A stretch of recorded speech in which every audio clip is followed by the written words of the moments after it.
¿Arrancamos? Bueno.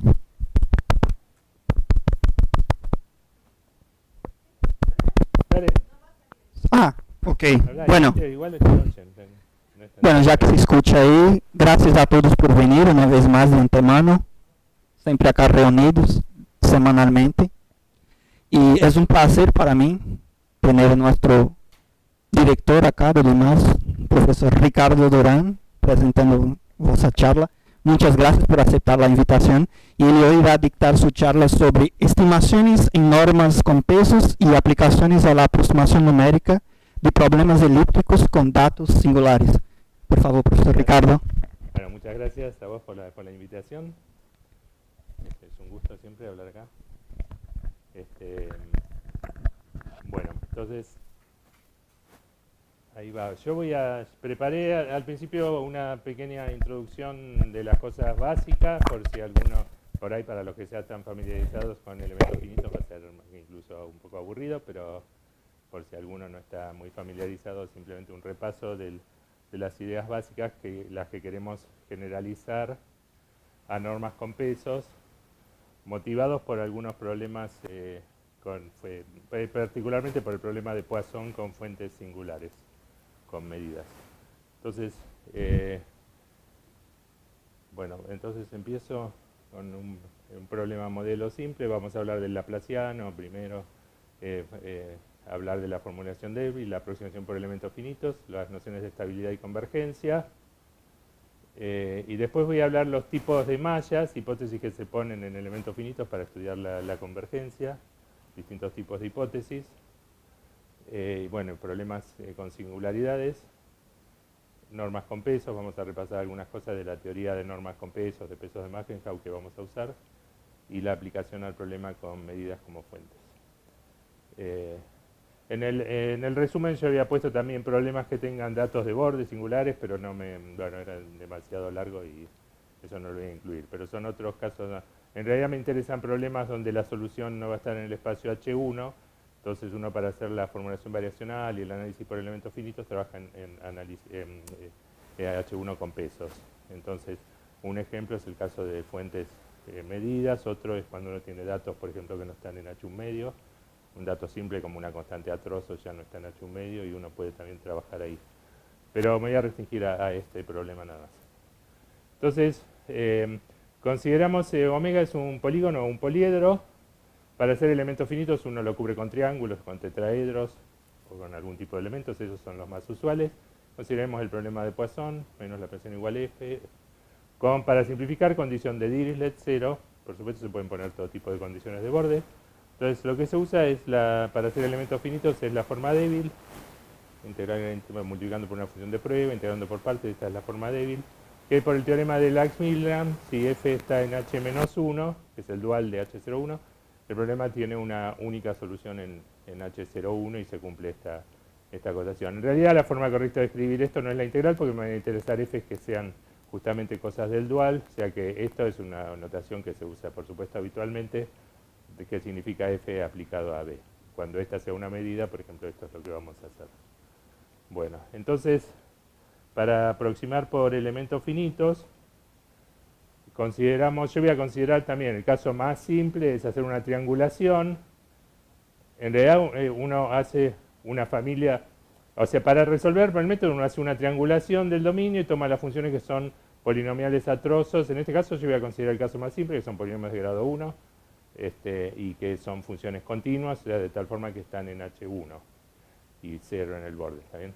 En realidad, para hacer el análisis, uno estudia una familia de triangulación, esta UH, donde H es algún parámetro que va a tender a 0, que está asociado a cada triangulación. Por ejemplo, lo estándar es si uno tiene mallas que son, lo llamamos casi uniformes, tomar H como el máximo de los elementos. Pero en otros casos es un parámetro que es asociado a la construcción de la malla. Entonces a uno le interesa saber si la solución tiende a la aproximada UH que uno define, de la misma forma que en el caso continuo, solo que ahora pone funciones de prueba en el B sub H, que es un espacio de dimensión finita. Es decir que UH es la proyección ortogonal sobre BH en la forma lineal asociada a la ecuación En el caso del laplaciano es el producto de los gradientes, más en general uno podría tener un operador elíptico cualquiera. Entonces, si uno, bueno, los conceptos básicos en elementos finitos son la estabilidad y la convergencia, en realidad en todos los métodos numéricos. Tomando UH como función de prueba, en la formulación discreta uno obtiene enseguida la estabilidad. O sea que el gradiente de la UH está acotado por el gradiente de la U en L2, y tomando cualquier B en BH, a partir de la estabilidad sale la convergencia, es lo que muestro acá, ¿no? Esto es estándar. Si uno toma cualquier B en el subespacio, U menos B sub H, recuerden que hacer sub H es hacer la proyección, entonces es lo mismo que hacer UH menos BH, pues la proyección de B es BH, y, la proyección de BH es B, quiero decir, entonces esto es sub H menos B. O sea que de la estabilidad sale que el gradiente de UH menos B es menos igual que el gradiente de U menos B para cualquier B del subespacio. Por lo tanto, el error que a uno le interesa, el gradiente de U menos UH en L2, es como la distancia es menor o igual. Le puse un 2 porque en general acá el 2 no estaría porque es una proyección, pero como uno puede hacer todo lo mismo en general, uno suma y resta y puede hacer lo mismo aunque el operador no sea simétrico y no esté asociado realmente a un producto escalar. Pero lo importante es que acá hay una constante que dice que la UH es como salvo esa constante, como la mejor aproximación. Entonces esto implica la convergencia siempre que la distancia de U al BH tiende a 0 cuando H tiende a 0.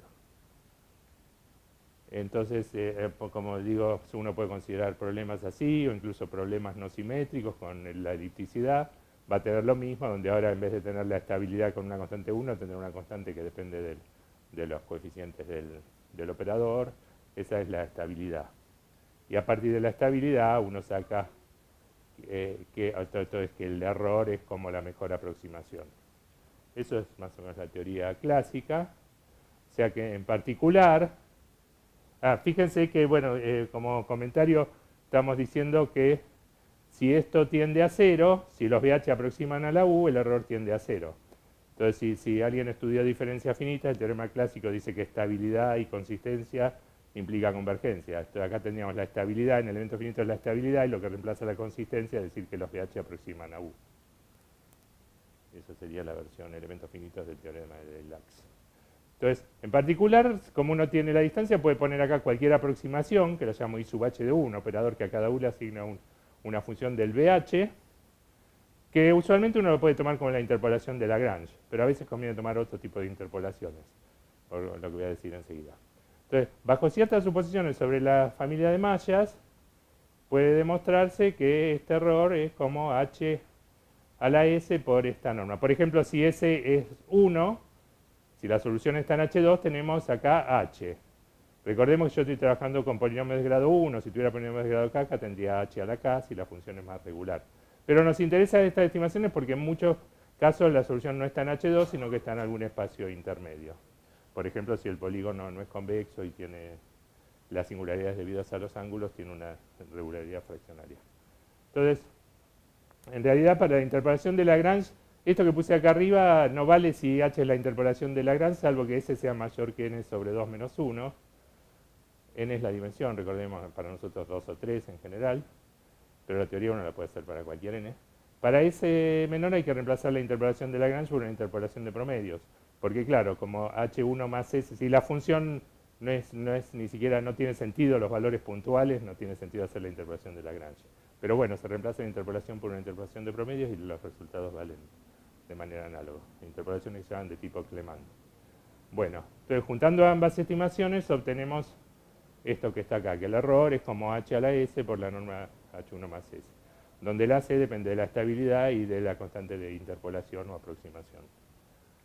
Entonces el problema se reduce a tener buenas estimaciones del error de aproximación.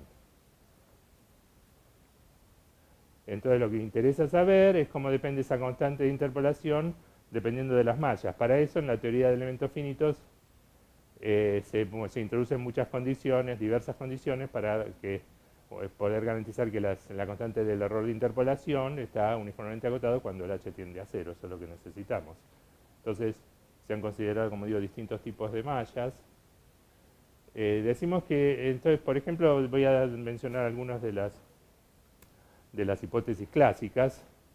Decimos que una familia de mallas es regular. Muchas veces, abuso de lenguaje, se dice que las mallas son regulares. Pero, lógicamente, uno cuando va a estudiar convergencia tiene que hablar de familia de mallas, porque dado una malla cualquiera, no tiene sentido hablar de convergencia, una malla fija. Entonces hablamos de la familia de mallas, pero abusamos y decimos mallas regulares. Entonces uno le asocia el parámetro ht, que es el diámetro del elemento, y ρt, el diámetro de un círculo, de una bola contenida en el elemento. Entonces pide que el cociente esté acotado. Entonces las técnicas clásicas de elementos finitos demuestran que el error de interpolación, la constante que aparece, depende de esta sigma. Quiere decir esto, o sea que esto impide, está excluyendo elementos que se achaten, que los ángulos puedan tender a cero en 2 dimensiones, o en 3 también, que los ángulos entre las caras y en los vértices tampoco tiendan a cero.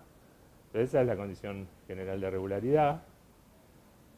Mallas no regulares son mallas que pueden achatarse, que interesan en problemas donde la solución varía más rápido en una dirección que en otra, anisotrópicas, capas límites, por ejemplo, o singularidades en aristas en 3 dimensiones. Hay otra condición que es la condición de ángulo máximo, la pongo en n igual 2, en 3 es un poco más complicada porque uno puede mirar los ángulos entre caras, los ángulos en los vértices, y hay distintas generalizaciones, pero no quiero entrar en esas cosas. Pero esta simplemente dice que los ángulos ningún ángulo tienda a pi. ¿Está bien? Entonces es algo que permite más generalidad que los regulares. También puede tener los ángulos se pueden achicar, pero no dos a la vez, digamos. Entonces, muchas veces se puede, para algunas interpolaciones puede verse esto. Por ejemplo, para la interpolación de Lagrange, en el caso que veíamos recién.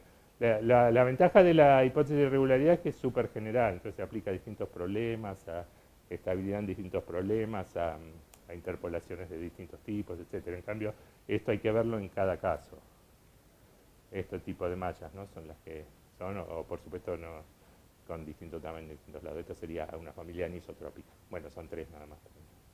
Entonces, una condición mucho más restrictiva que aparece en algunas demostraciones, en particular me va a aparecer a mí porque es lo que nos sale, como voy a hablar después, es la llamada casi uniformidad de las mallas. Se usa en muchas demostraciones. En algunos casos, bueno, es un problema abierto mejorar las demostraciones para eliminarla. En particular, en el problema que yo voy a hablar hoy, vamos a dejar más preguntas que respuestas. Entonces, a cada triangulación le asociamos el máximo de los diámetros y el mínimo, y que es casi uniforme, y como el nombre lo indica, es que están acotadas por una constante. O sea que los elementos, cuando se achica la malla, son todos del mismo orden. No puede tener cosas más refinadas en una zona que en otra. Bueno, entonces, ahora voy a estimaciones en otras normas. Por ejemplo, si miro L2, por la desigualdad de Poincaré, es trivial que el error en L2 está acotado por el gradiente, entonces tengo esto. Pero pongamos que ese es 1, que la solución está en H2 para simplificar. Tendríamos fácilmente que 1 menos sub h es de orden 1, o sea, como h por esto. Pero uno espera un mejor orden, porque vamos a esperar que la función se aproxime mejor que sus derivadas. Estoy aproximando por lineales y las derivadas por constantes. Entonces uno esperaría el h cuadrado. Efectivamente, para la interpolación de Lagrange uno tiene algo así, h cuadrado por la seminorma, por la norma L2 de las derivadas segundas. Pero se puede ver que ahora, como ya no es la proyección, entonces es la proyección en H01, pero no es la proyección en L2. Y de hecho no vale que 1 menos h esté acotado por la distancia por una constante. Esto es en general falso. Sin embargo, si omega es convexo, se puede demostrar que 1 menos h es como h cuadrado. La demostración es muy sencilla, la incluí acá, y se conoce como lema de Aubin, o como se pronuncia, y Nietzsche. Simplemente uno toma la norma L2 y resuelve el problema menos la presión igual a 1 menos h, pasa el gradiente para el otro lado, y por la ecuación de error, como h era la proyección, puedo restar acá una interpolada, uso la desigualdad de Schwarz, en definitiva, después uso que la norma, si el polígono es convexo, las derivadas segundas están acotadas por el lado derecho en L2, y sale inmediatamente esto y por lo tanto esto. O sea que efectivamente 1 menos h está acotado por h cuadrado por la seminorma 2, si el polígono es convexo. Por supuesto, si el borde es suave también es cierto. Necesito acotar las derivadas segundas por el lado derecho. Yo no hablo de bordes suaves porque eso requiere también otro problema, que es la aproximación del borde. Estamos pensando que el dominio se triangula exactamente. Entonces, en L infinito, otras estimaciones que interesaron a través del tiempo son las estimaciones en otras normas, en particular en L infinito.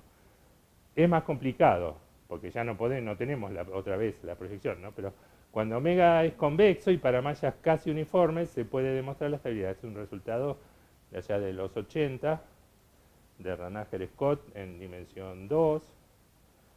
Las técnicas de Ranacher-Scott a R3 se extienden, pero ya no sirven para un políedro convexo cualquiera, pero eso se demostró más recientemente, o sea que para convexos esto vale en R2 y en R3. Eso combinado con el error de interpolación da que uno tiene este tipo de error en el infinito también, el orden 1 en el infinito. Y si uno quiere ir a L infinito, no al gradiente, bueno, tiene algo parecido, tiene el h cuadrado, pero tiene un factor logarítmico, como decir acá es como h a la 2 menos epsilon, para cualquier epsilon, pero con una constante que explota con epsilon. Y esto no se puede mejorar, hay contraejemplos, o sea que el orden de aproximación no es igual al del error de interpolación, que era h cuadrado. Para grados k mayor que 1, donde acá si uno tendría h a la k más 1, sí, el logaritmo desaparece y se tiene lo que llamamos orden óptimo. Óptimo es en el sentido que es el orden que tenemos con la mejor aproximación por el subespacio. Bueno, menciono simplemente algunos problemas sencillos de enunciar, pero que no se saben. En L2, si omega no es convexo, no se sabe si vale esta estimación. Recién usé este argumento de la regularidad de la solución para demostrarlo. Entonces, hay un resultado bastante de hace pocos años donde dice que esto es cierto si uno pide más regularidad de la U. Esto tiene un interés más bien, podemos decir, teórico o académico, porque desde el punto de vista práctico, rara vez la solución, si uno está en un polígono que no es convexo, esté en H2, porque los ángulos introducen singularidades. Pero podría pasar que de casualidad la solución es el H2, entonces uno puede preguntarse si esto vale. Y yo creo que debe valer, pero nadie sabe demostrarlo, que yo sepa. O un problema más interesante, desde el punto de vista práctico, es si uno introduce una función de malla hx que sea que restringido a t es el ht, se puede hacer una regularizada equivalente a este y uno le puede pedir que esta función sea elipsis. Entonces, es fácil ver esto, porque a la derecha uno acotaba el error de interpolación y el error de interpolación es local. Pero el de L2 no era local, entonces esto no se sabe. Se sabe con hipótesis muy fuertes sobre la malla, pero no se sabe en general para mallas regulares. Bueno, problemas abiertos también en el infinito. ¿Qué pasa si las mallas no son casi uniformes? Hay trabajos que demuestran con condiciones más débiles, no voy a entrar en los detalles porque es muy técnico, pero no hay un resultado para mallas regulares en general, que yo sepa. Bueno, en R2 se puede demostrar algo así, por ejemplo, para mallas regulares, pero no lo sé ni en R3 ni para el gradiente. Y esto yo no lo vi nunca escrito, yo lo tengo escrito, pero son técnicas más o menos conocidas con alguna pequeña variante. Sería un resultado casi óptimo, digamos, por el logaritmo, pero para mallas regulares. Bueno, entonces ahora vamos a lo que a nosotros nos interesa ahora es trabajar en normas con pesos para problemas donde la solución no está en H1. Entonces ahora empezaría voy bien, ¿no? Ahora empezaría la charla para los que los que ya conocían elementos finitos. Entonces, un peso, recordemos a cosas básicas de pesos. Hoy es una función medible, a veces se pone L1 log, en nuestro caso lo va a hacer, pero en general el espacio LPW, ese que tiene la medida W diferencial X. Hay diversas motivaciones para trabajar en normas con pesos. Por supuesto, en otras áreas hay miles, pero en particular en lo que tiene que ver con la aproximación numérica. Problemas con singularidades, problemas con capas límites, problemas no uniformemente elípticos, etc. Recuerdo que la teoría de pesos en ecuaciones diferenciales se empezó a usar en problemas no uniformemente elípticos por Feijer y Serapioni, un trabajo famoso para hacer la teoría de regularidad utilizando justamente las clases de Magnus-Haupt. Entonces, por ejemplo, vamos a considerar el problema de Poisson, donde ahora la fuente en vez de una f es una medida, le pongo mu, para recalcar que es una medida simplemente. Y en general este problema no tiene solución en H1, sin embargo puede resolverse por elementos finitos, porque el problema discreto está bien definido siempre que las ve que esto tenga sentido. Lo cual está bien muchas veces porque las funciones son mucho mejores que cualquier función de H1. Por ejemplo, en el caso nuestro son continuas, acá yo pongo una delta, esto está perfectamente bien planteado. Otro caso que interesa es en R3, una medida soportada en una línea. Entonces eso también está bien planteado si las funciones son continuas. Entonces lo podemos plantear. Entonces en muchos casos se puede ver que la solución está en un espacio Soboles con peso. Vamos a ver un resultado general, es lo primero que voy a a contar en la charla. Y por lo tanto, para estimar el error, uno conviene trabajar en esas normas donde el problema está bien planteado. Pongo un ejemplo sencillo, es un poco técnico ahora estos próximos par de páginas, pero para dar una idea. Supongamos que tomamos la delta de Dirac. En este caso tenemos que el gradiente se comporta así, o sea que no está en L2, pero si lo multiplico por una potencia adecuada, mayor que la dimensión menos 2, ya está en L2 con ese peso. Entonces puedo trabajar con eso. Entonces, si yo puedo demostrar la estabilidad con ese peso, podríamos deducir, igual que antes, que el error en esa norma está acotado por la mejor interpolación. ¿Para qué sirve eso? Bueno, ahora el problema se reduce a obtener buenas estimaciones de error en interpolación en normas con pesos. Esto es muy importante para diseñar las mallas desde el punto de vista práctico. Supongamos, bueno, uno puede demostrar si toma la interpolación de Lagrange, una cosa de este estilo, el peso acá y a la derecha un peso de una potencia más grande, de tal forma que esto sea finito. Y entonces, claro, porque uno tiene que si beta es mayor que n, esto también es finito. Entonces, eso me permite diseñar mallas graduadas, que no quiero hacer demasiado detalle, pero ¿cuál es la idea? Uno fija un parámetro h, se construye una triangulación de forma tal que los triángulos que están tocando el 0 toma un h que es una potencia mayor que 1 del h, ¿no? O sea, más chiquitito. Y a medida que uno se aleja, lo va agrandando proporcionalmente. La idea es esa y entonces uno, bueno, pues tiene que elegir el gamma adecuado sin entrar en detalles. Lo importante de este tipo de mallas es que uno puede obtener esto, que el gradiente de U menos UH en esa norma es como C por H. ¿Y qué tiene? El H ahora es un parámetro, ya no ¿qué es lo que me interesa a mí? Ponerlo en términos de números de nodos. Porque el costo del problema discreto depende de la cantidad de número de nodos. Entonces, efectivamente este H es como en esa malla graduada así, es como 1 sobre n a la 1 sobre la dimensión. Eso es lo que llamamos óptimo, porque si uno tiene una función suave y la aproxima con funciones con mallas uniformes, ese es el orden que tiene respecto del número de nodos. Entonces este tipo de estimaciones permite, desde el punto de vista práctico, construir las mallas óptimas. Esta es una malla, gentileza de Ignacio Ojea, que hizo justamente para ese problema. Es una malla regular graduada. Entonces, a uno le interesaría hacer la teoría para este tipo de mallas. Lamentablemente, vamos a ver que en nuestras hipótesis no contienen esto, pero eso es porque es lo que nos sale.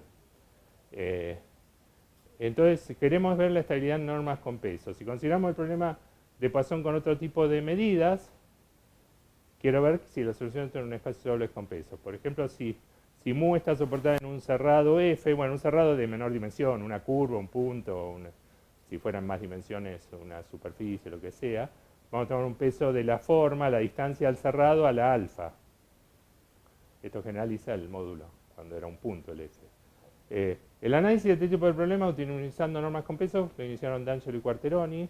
Consideraron el caso en que mu es una medida soportada en una curva. En un caso particular demostraron que el problema continuo estaba bien planteado. Y después D'Angelo demostró entre comillas, porque no es correcto lo que hizo en un periodo publicado y que es bastante citado, sobre todo ahora que descubrieron que está mal, que tienen cada vez más citas. Pero, entonces, bueno, pues su demostración tiene un error insalvable. Entonces lo que nos motivó a nosotros a estudiar este problema es tratar de ver si estas cosas se pueden arreglar. Entonces, el problema continuo, miremos primero el problema continuo, consideramos laplaciano igual a mu, que le voy a suponer que es la divergencia de Q. En general, como va a estar en el dual, es la divergencia más algo bueno, así que puedo considerar este caso. Entonces, si Q está en LP con un peso W, quiero ver dónde está la U. Esto desde el punto de vista teórico para nosotros, después nos va a interesar L2 en el elemento finito, pero lo podemos hacer en cualquier P, la parte continua. Si el peso está en la clase de Mackenhausen, enseguida voy a repasar para los que no se acuerden o no lo hayan visto, es una clase de pesos, y omega es un polígono, un poliedro convexo. Demostramos que existe una única solución que satisface esto que está acá. O sea que esto sería lo que generalizaría si P es 2 y W es el peso 1, esto es Lax-Milgram, o sea que el H1 está acotado por el H-1. ¿Está bien? Entonces, para esto lo que hicimos fue utilizar trabajos que habíamos, argumentos que habíamos utilizado con mi exalumna y colaboradora María Eugenia Cejas, aplicando la teoría de integrales singulares para demostrar estimaciones a priori con pesos. Entonces, las herramientas que usamos son la maximal de Hardy-Littlewood, la que se llaman la maximal Sharp, que es eso que está ahí, hacer en cada Q en vez del promedio de F, el promedio de F menos el promedio, son cosas clásicas en el análisis armónico, algunas estimaciones de la función de Green. Entonces, recuerdo entonces lo que eran las clases AP, definidas en Rn, un peso está en la clase de Mackenhout, si vale esto que está acá, es un promedio de W y un promedio de una potencia. Yo es más lindo, me parece, yo encontré en un libro de Duendicochea o en un apunte que hace esta reescritura, es exactamente lo mismo, pero si le pone B como W a la 1 sobre P, la condición es esta, que el producto norma LP de B, norma de LP' de B a la menos 1 sobre Q es acotado. Fíjense que si yo, esto es como una especie de Helder al revés, si yo tuviera la medida de Q, hago la integral de 1 dividido Q, hago Helder, tengo esta desigualdad. Lo que estoy pidiendo es que esto esté acotado. Entonces, esa es la condición. Si Mackenhout hubiera puesto el peso dentro de la integral, vamos a poner la maximal por B, todo a la P acotado, le habría quedado esta condición que es más bonita. Pero bueno, lo puso afuera. Entonces, en particular, si uno hace P' igual a infinito, llega a algo así, que es la definición de A1, que existe una constante tal que la maximal de W en X está acotado por WX para todo X. Esos son los pesos A1. Las clases AP son crecientes, o sea, A1 está contenido en todos los AP. En general AP está contenido en AQ si P es menor que Q. Fueron introducidas por Mackenhout, quien demostró esta desigualdad. Esto es clásico, donde la constante depende de esa constante AP. Bueno. Después se demostró también que esta condición es necesaria y suficiente no solo para la maximal de Hardy-Littlewood, sino también para las transformadas de Hilbert y las transformadas de Riesz. Y es también suficiente para la continuidad de una clase muy general de integrales singulares.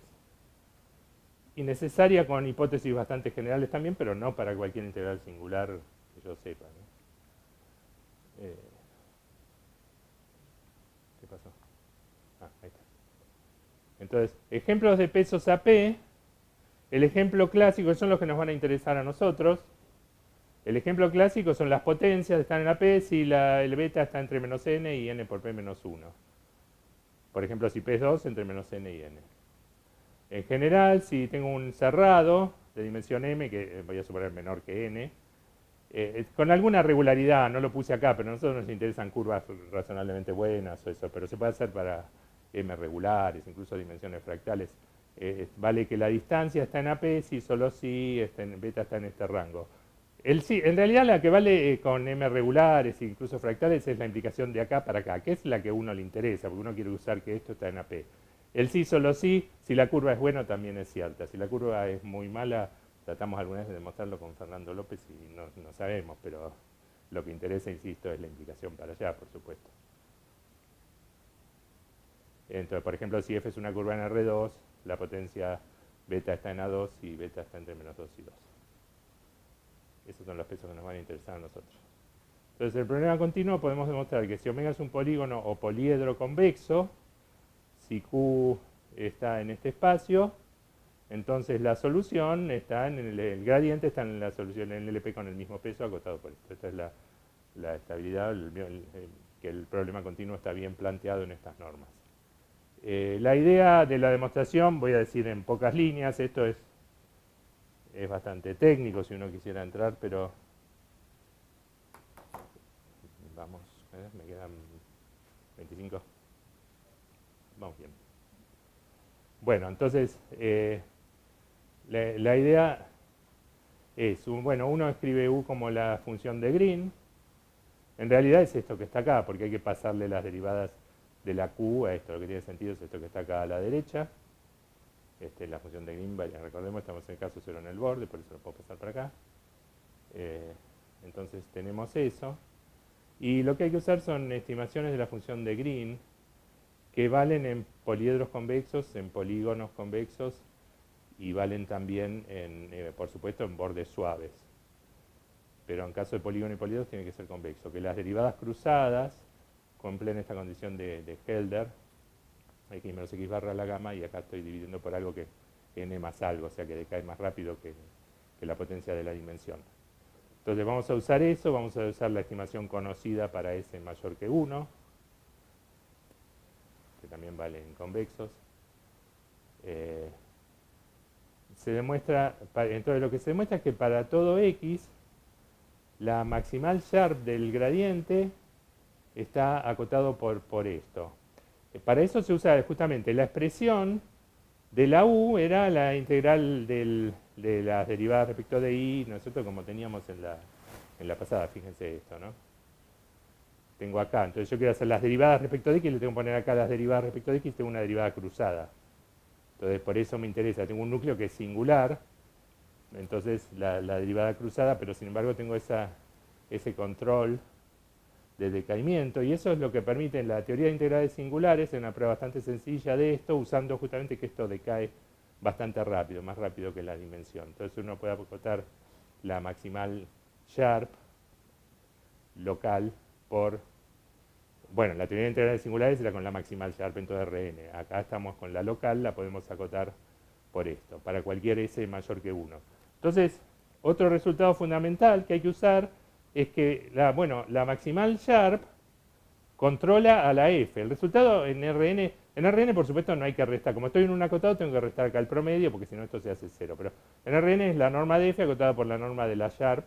Vale con pesos a P, es un resultado clásico de Pfefferman-Stein.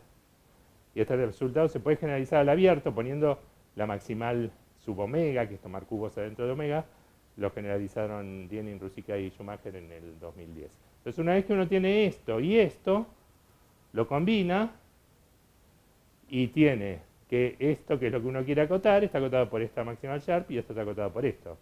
Entonces ya casi estoy, porque si pudiera tomar S igual 1, ya está, y uso la continuidad de la maximal con pesos a P y ya tendría esto. Después me quedaría acotar este promedio nada más.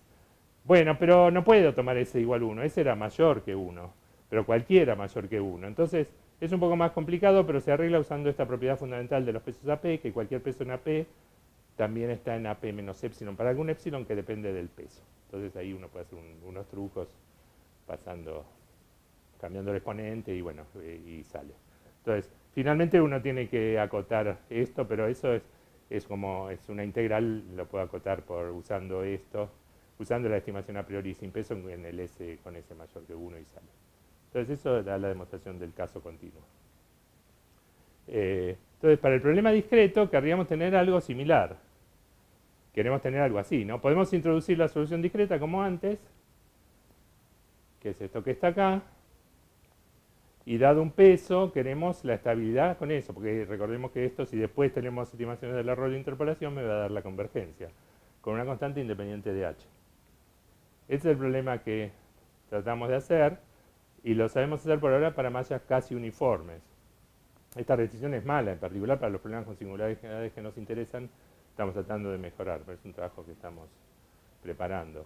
Lo que pasa es que nuestros argumentos se basan en resultados que fueron obtenidos en la demostración de la estabilidad en el infinito. Bueno, que ellos usan la casi uniformidad. Hay varios trabajos posteriores, los últimos importantes creo que son del 2012, que relajan la condición, pero usan otros argumentos. Nosotros no usamos esta estimación, sino un resultado previo que usaban para demostrar esto. Y estos son con otro camino, tenemos que ver si nos sirven, pero en principio no tenemos ese resultado previo. O sea que por ahora tenemos esta hipótesis que, como digo, no es lo ideal. Entonces, pero es interesante observar que el problema que nos interesa está fuertemente relacionado con este, casi equivalente. ¿Por qué? Por lo siguiente. La teoría de extrapolación de Rubio de Francia implica que si uno tiene una acotación así, para todo peso en A1, con la C que solo dependa de la constante A1 del peso, entonces tiene la acotación en LP para todo P, mayor o igual que 2, menor que infinito. Donde la constante esta depende de P, o sea que tendríamos la estabilidad en LP, y por un argumento que es usual en elementos finitos, uno sacaría algo así, con un logaritmo de 1 sobre el H mínimo, que es lo que llamamos casi óptima. El término logarítmico desde el punto de vista práctico suele ser despreciable, salvo bueno, que el H mínimo fuera espantosamente más chico que el H máximo. Pero la estabilidad con pesos A1 O sea, lo que queremos decir es que si la estabilidad con pesos A1 valiera en mallas regulares, se obtendría al menos una estimación de este tipo en mallas, mallas regulares. Y que yo sepa, eso no se conoce. La demostración de que esto implica esto es sorprendentemente simple, la moderna, porque creo que Rubio Francia la había hecho más complicada. No la hago porque me llevaría 5 minutos más por cuestión de tiempo, pero realmente es sorprendente cómo se pasa de acá a acá, sabiendo solo la continuidad de la máxima. Bueno, entonces el teorema que tenemos por ahora es que si omega es un polígono convexo o un poliedro, que el poliedro ni siquiera lo tenemos para un convexo, sino poliedro, los ángulos tienen que ser menores que 3 pi sobre 4. Esa es una restricción técnica por unas estimaciones a priori que hay que usar en la demostración, que no voy a entrar en detalle, pero que fallan si no se tiene esto. Yo creo que el resultado tiene que valer con poliedros convexos. De hecho, como decía, las estimaciones en el infinito sí se generalizaron después a poliedros convexos, pero con otra técnica que no es la que nos estaría sirviendo por ahora a nosotros. Entonces, si las mallas son casi uniformes, ahora lo que podemos demostrar es lo siguiente. Si el peso está en A1, o su inverso, 1 sobre el peso está en A1, entonces existe una constante tal que vale la estabilidad. Esto es lo que demostramos. Entonces, la idea de la demostración es que, bueno, basta demostrarlo para W en A1, porque entonces para el inverso después sale por dualidad. Es bastante sencillo, por dualidad usando la estimación a priori del caso continuo. O sea que si lo tengo para uno, lo tengo para el inverso. ¿Está bien? Eso me pasó un apunte una vez, Gaby, que ahí me di cuenta que hacía las estimaciones en W1P y decía, bueno, para P' sale fácil por dualidad. Porque si uno quiere hacer estimaciones a priori en W2P, nunca las puede hacer por dualidad, pero de estimación a priori en W1P sí las hace por dualidad. Entonces, por eso el peso, si uno lo hace para un peso, vale para 1 sobre el peso. Vamos a ver que eso para nosotros es fundamental, por lo que voy a decir enseguida.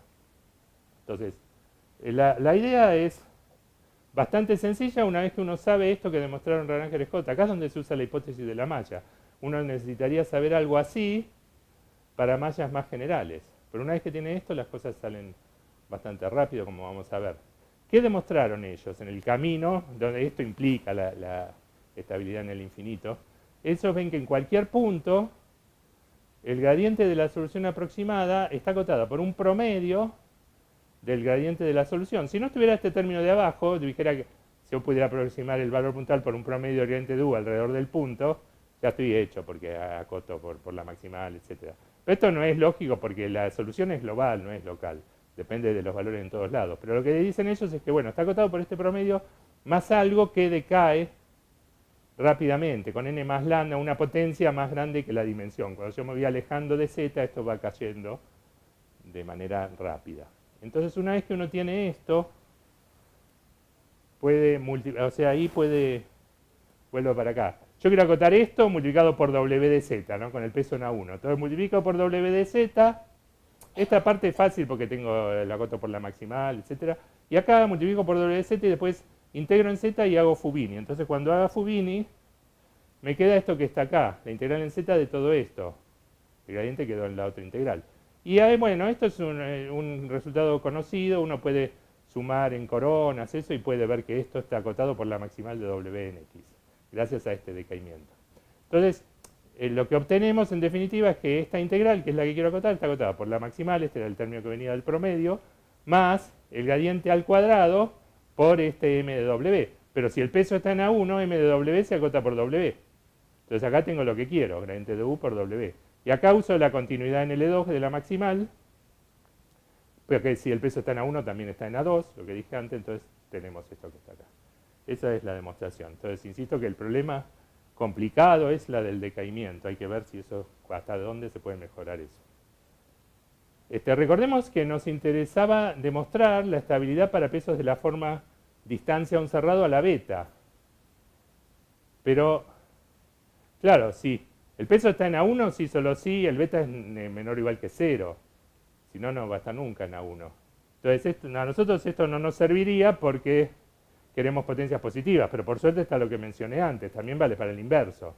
Entonces, como la estabilidad vale también para el inverso, esto vale para cualquier beta que esté entre menos n menos m y n menos m.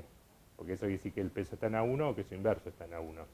Entonces, curiosamente, aunque no sabemos demostrar la estabilidad para cualquier peso en A2, Pero si es una potencia que está en A2, sí, porque las potencias que están en A2 son estas. Dicho de otra forma, una potencia está en A2 si está en A1 o si su inverso está en A1. Eso no debe ser cierto para un peso en general, pero sí para las potencias. Entonces tenemos la estabilidad para cualquier potencia de la distancia a un cerrado que esté en A2. Bueno, finalmente me queda del error de interpolación. Recuerden que una vez que uno tenía la estabilidad, sí, me queda tiempo, así que lo voy a hacer esto. De hecho voy a terminar antes, creo. Entonces, voy a hacer una cuenta para ver, es interesante ver cómo aparece acá también la condición A2, AP en general. Recordemos que como yo tengo la estabilidad, ahora necesito errores de interpolación. En el ejemplo que puse necesitaba a la derecha un peso distinto que a la izquierda, eso también se puede hacer, pero es un poco más complicado. Voy a hacer el caso más simple y voy a considerar n igual 2, porque en 3 ya no puedo trabajar con la interpolación de Lagrange, sino que tengo que trabajar con interpolaciones de promedio. La razón es que si, cuando uno trabaja sin pesos, uno usa, si está en R2 o en R3, que H2, por ejemplo, está contenido en las continuas, está bien definida la interpolación de Lagrange. Pero si ahora estoy en H2 de algún peso, eso ya no es cierto que esté en las continuas. Sí es cierto en dimensión 2, si el peso está en A2. Entonces voy a restringirme para simplificar y para trabajar con la interpolación de Lagrange, solo para dar una pequeña idea. ¿Cómo se hacen las estimaciones del error de interpolación? Hay infinidad de técnicas, pero una muy común es usar de alguna manera, siempre se usan de alguna manera desigualdades de tipo Poincaré. Entonces,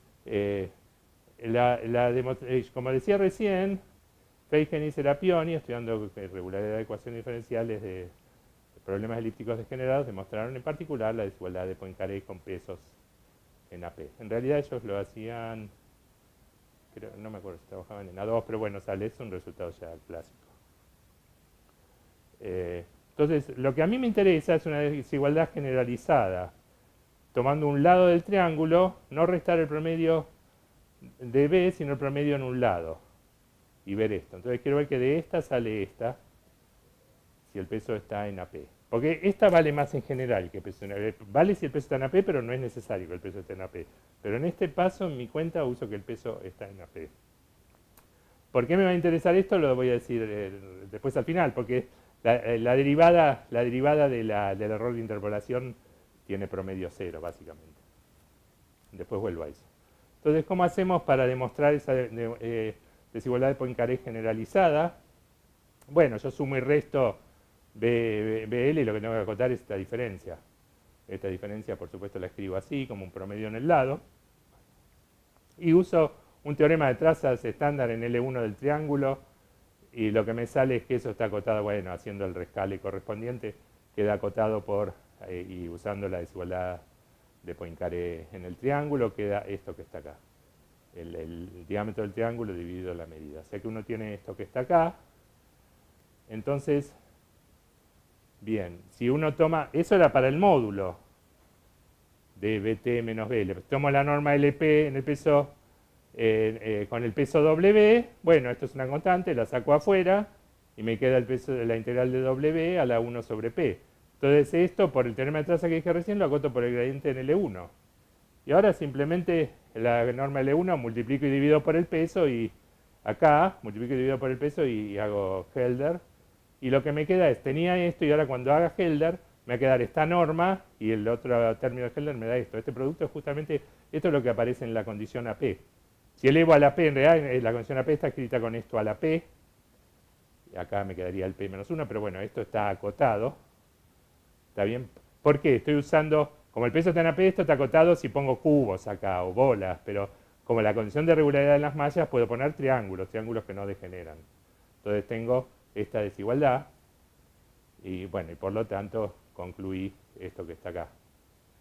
Pero entonces, como, bueno, por la triangular y la desigualdad original de Feigen y Serapioni, tengo esto que está acá. Bueno, ¿y para qué me sirve esa desigualdad? Porque esa desigualdad, la interpolación, consideremos el caso de la interpolación de Lagrange en el triángulo T, o sea que es una función de grado 1 que coincide en los vértices con U y de U.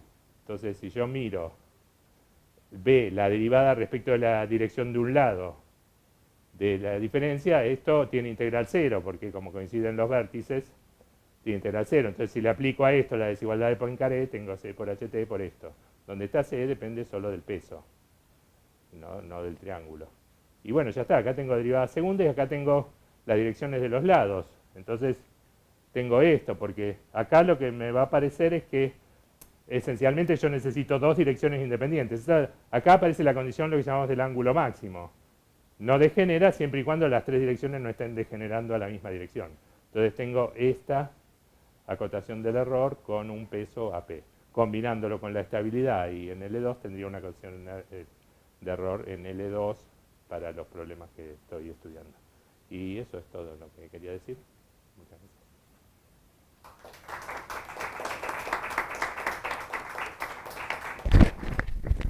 Bueno, ¿alguna pregunta, comentario? ¿Charla? Si no hay preguntas, agradecemos una vez más al profesor Ricardo. Gracias profesor. ¿Cómo? Me apuré un poco. Fueron exactos 45 minutos. ¿Hay que sacar esto? Me está grabando. My enemies have betrayed me, have overtaken both of his life.